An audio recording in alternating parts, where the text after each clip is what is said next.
j'avais envie de faire des portraits de gens normaux. Puisque comme je l'ai vaguement dit avant, j'ai fait des expéditions absolument incroyables avant.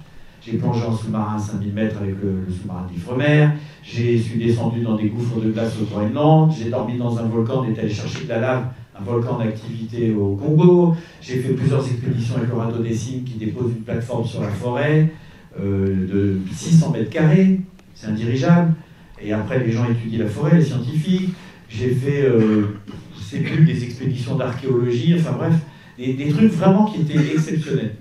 Et donc j'avais envie de faire des portraits de gens normaux, parce que tous les gens que je côtoyais quand même, c'était des gens qui étaient exceptionnels. Et ça c'est une raison.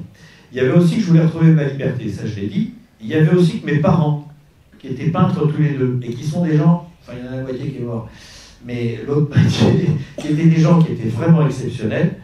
Mon père il débarquait, tout à coup il arrivait avec un mec avec son sac à dos, qui avait 22 ans, qui était américain, qui faisait l'Europe et tout. L'autre, il dormait une semaine à la maison, par terre, parce qu'on n'avait qu'un lit par personne, parce que les huissiers avaient tout pris.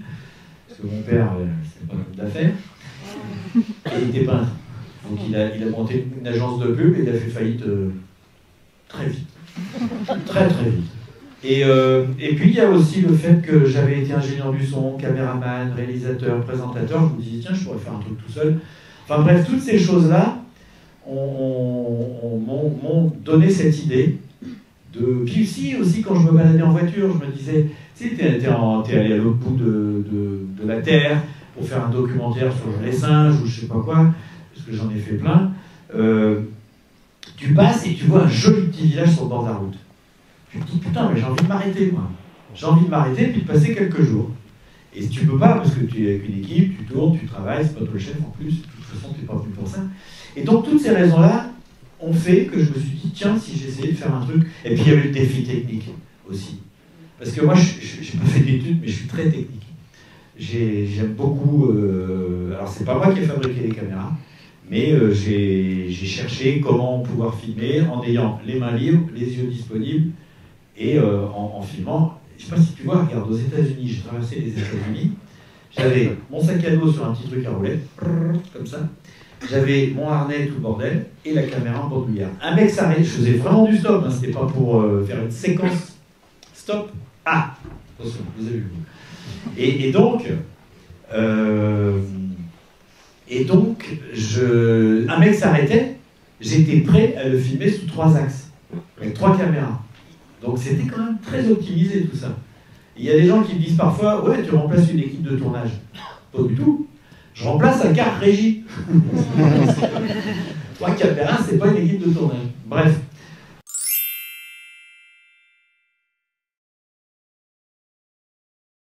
Vous étiez au Japon, il y avait ce monsieur qui avait perdu sa femme. Ah oui. Est-ce que vous avez gardé des contacts avec lui? Alors, on s'est reparlé. Non, on s'est reparlé 2-3 fois, mais j'avoue que ça fait au moins 10 ans qu'on ne s'est rien dit. Alors, en règle générale, assez peu. Parce que c'est un peu comme les amours de vacances. C'est-à-dire, il se passe quelque chose quand on se rencontre. Il y a vraiment un... Ouais, c'est assez fort. Mais en même temps, quand je pars le lendemain, on a passé une soirée ensemble. Moi, je les connais mieux qu'eux parce que je fais le montage, parce que toutes ces choses-là. Et du coup, ils ont mon adresse. J'ai la leur, je leur envoie au début des cassettes VHS, maintenant des DVD, et bientôt, et même maintenant des clés USB. Je ne vois pas les liens parce que je ne veux pas que ça soit tout de suite sur Internet partout. Donc il faut que ça l'emmerde un peu de le faire. S'il a juste à forwarder, là t'es mort. Et donc, mais j'ai quelques-uns qui sont venus me voir.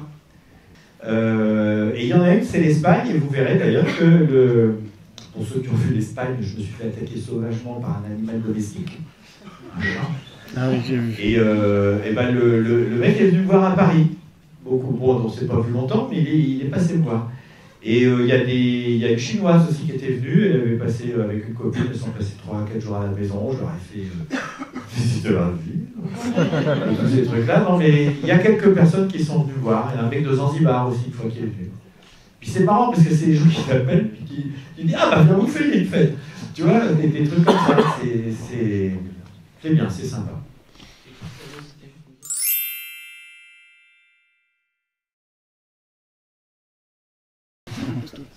Ouais, juste une question technique aussi. Par rapport au tournage, justement, vous allumez vos caméras le matin? Vous allumez vos caméras le matin et puis vous les éteignez le soir? Comment ça se passe? Parce que non, il y a deux boutons. Il y a marche arrêt, enregistrement, pause. Parce que sinon, c'est pas 60 heures que je vais rattraper. 15 jours. Non, mais c'est d'ailleurs le fait d'avoir fait plein de documentaires animaliers m'a beaucoup aidé. Parce que j'ai filmé beaucoup les singes. Et ne vous en déplaise, ce sont nos proches cousins. Mais vraiment. Et ça m'a vachement appris pour saisir le moment. Parce que moi, j'essaye d'avoir la première seconde du truc. Or, un singe qui se lève pour aller bouffer ailleurs, vous déplacer, tu sais, ça donne... Bon, vous avez bien un voisin qui marche comme ça. Donc ça, c'est une chose. Et le singe qui va en castagner un autre, ben, c'est pas pareil. Il fait... Tu vois? Bon, ben, quand tu as bien travaillé, parce qu'à l'époque, en plus, on est en film. Alors que la pellicule, ça coûte cher. Donc tu déclenches pas à la légère. Donc tu es tout le temps en train de cadrer les singes, et puis quand il se passe un truc, là, que tu mets en route. Et ben c'est pareil. Avec vous. Ok.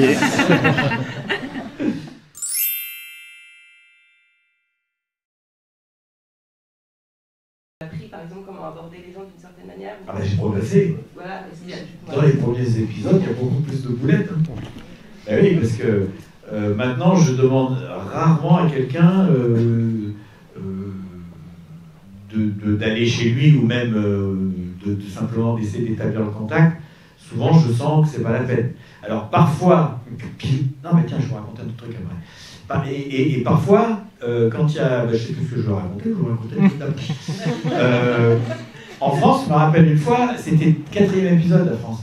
Et donc, je vais en Haute-Vienne, tu sais, je vais aller dans un endroit un peu perdu. Et puis, c'était le début, quoi. Ça marchait pas tout le temps et tout, j'étais content.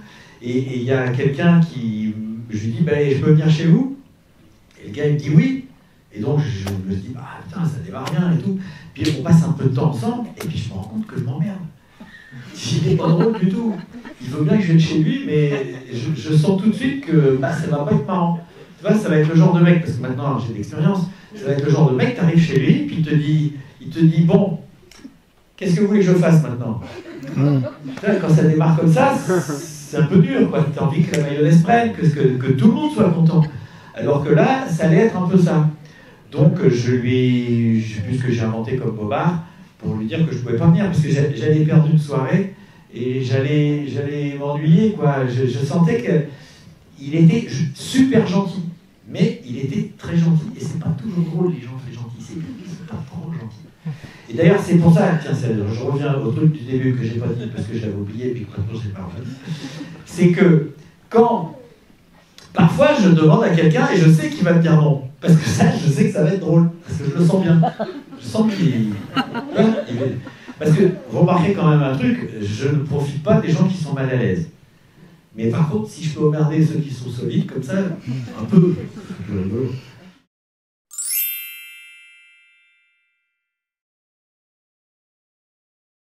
J'ai une checklist qui est très précise. Et je ne prends rien de plus, rien de moins. Parce que si je prends un truc en moins, il va manquer, un truc en plus, il ne va pas servir. Pratiquement sûr. Donc c'est très simple, c'est des fringues. Donc plein de chemises rouges, plein de slips, tous les mêmes, parce que moi ça m'emmerde de faire des courses, ça m'emmerde. Les chaussettes, un pantalon de secours, c'est tout. Et puis c'est fini, trousse de toilette, et je pense que c'est à peu près tout, et le téléphone. Parce que il faut emmener de quoi faire une machine à laver. Sinon ça sert à rien, tu emmènes des trucs pour rien. Et alors, pour le petit conseil, on va y venir directement. La prochaine fois que tu pars en vacances, tu prends tes 3 valises, tu fais le ménage chez toi pour avoir de la place, et tu sors tout ce qu'il y a dans tes valises, d'accord? Et tu regardes, ça je l'ai utilisé, ça je ne l'ai pas utilisé. Tu fais 2 tas. Et puis, tu notes le tas que tu as utilisé, tu notes précisément, et tu ne repars qu'avec ça la fois d'après. Et la fois d'après, quand tu reviens de vacances, tu recommences. Et tu verras que tu vas encore en laisser la moitié. Et après, tu partiras comme ma fille, moi je suis très fier, qui est partie se balader avec une copine, elles sont allées au Maroc, en train, le bateau à Tanger, enfin tout le truc. Et ben elle est partie avec un sac à dos de ville. Tu sais, les petits trucs qu'on a tous, où on met l'ordinateur et tout, avec que ça. Pas mal, non? À 20 ans. Et 4-5 slips, quelques t-shirts, je faisais ça. Et résultat, elles étaient hyper légères. Et qu'est-ce que c'est que la liberté? C'est d'être léger aussi. Donc je sais pas si vous bougez beaucoup, parce qu'en même temps, si tu vas à un endroit et qu'il reste pendant 3 semaines, tu ne bouges pas, c'est juste entre l'aéroport et l'hôtel que tu t'emmerdes, quoi. Et puis c'est dans le bagage, bon. Voilà.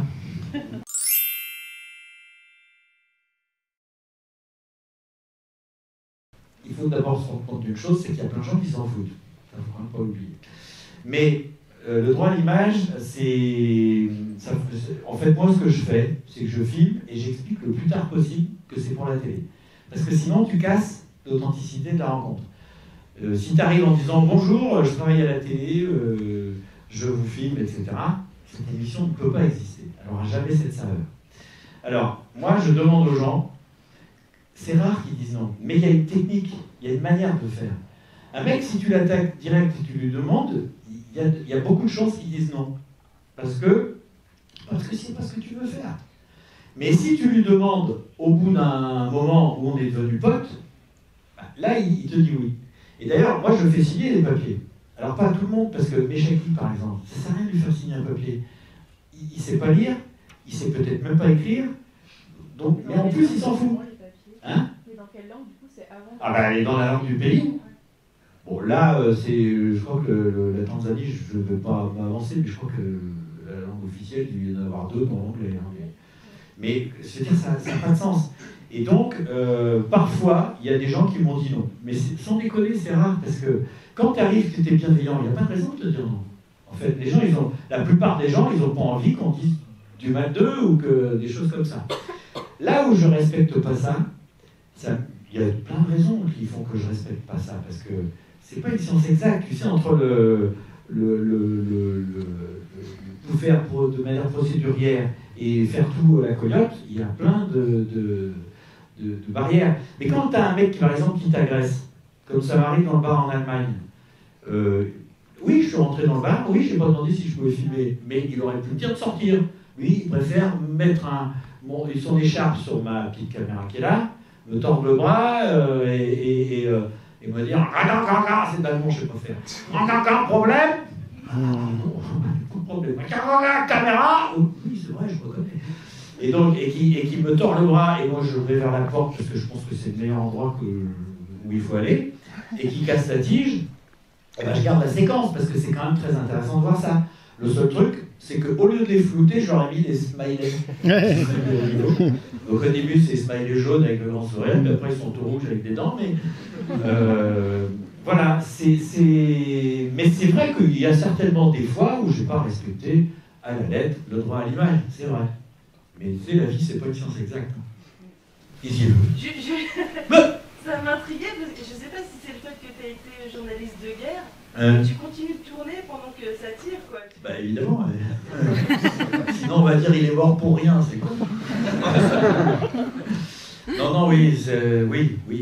Bah ça, c'est une question que... Ça, par contre, dès que tu fais du journalisme et des trucs comme ça, tu filmes et tu réfléchis après. Parce que si tu dis...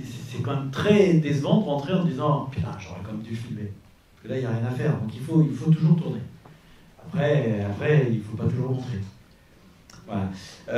Alors, maintenant, en fait, je voulais vous montrer cette séquence-là parce que j'irai dormir chez vous.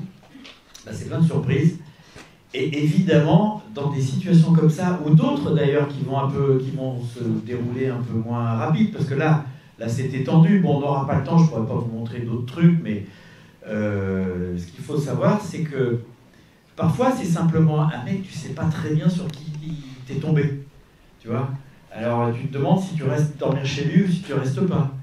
Ou parfois, c'est des gens qui viennent te voir dans la rue, puis qui te disent tu sais, c'est pas bien de filmer. Ici, en Colombie, il pourrait t'arriver des bricoles. Le mec, il vient de dire ça. Quoi. Alors, toi, il faut toujours faire le mec naïf qui dit ah bon, non, mais non, bah non, je filme là, je filme mes vacances et tout.